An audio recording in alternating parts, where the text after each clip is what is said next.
Mister, domani amichevole contro una parte importante del suo passato. Sì, è una parte importante sicuramente del mio passato, soprattutto dal punto di vista dei ricordi, del rapporto con la gente, del rapporto con il pubblico e anche del rapporto tecnico, perché avevamo fatto un campionato secondo me importantissimo che ci ha visto primeggiare tra il primo e il secondo posto fino alla 38esima giornata. Io posso parlare solo fino a quel momento lì. Cosa è mancato a suo parere per fare il grande salto? Ma eravamo 22 squadre di Serie B, intanto non 20, e poi quell'anno lì per 10 partite i nazionali non sono rimasti a disposizione come adesso e quindi abbiamo perso qualche partita che potevamo vincerla.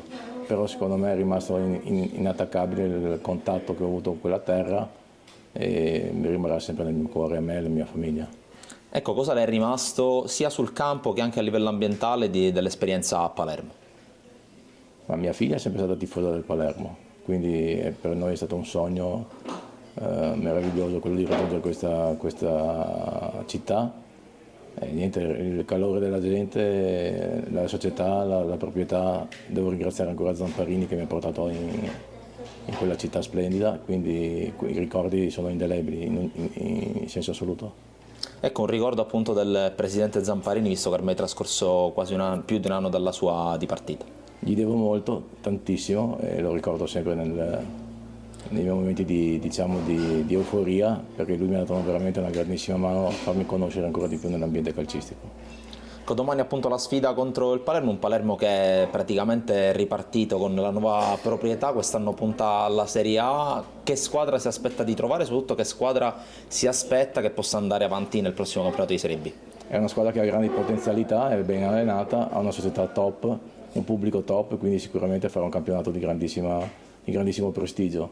Glielo auguro di cuore.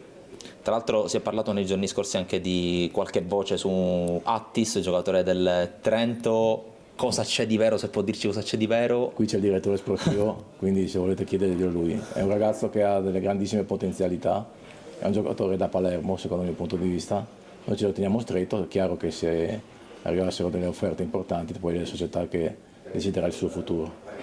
Chiudiamo con una battuta appunto sul suo Trento, come sta procedendo la preparazione e soprattutto quali sono le aspettative in vista della stagione in Serie C? Vorremmo migliorare quello che abbiamo fatto l'anno scorso partendo da una base solida, che è stato il girone di ritorno.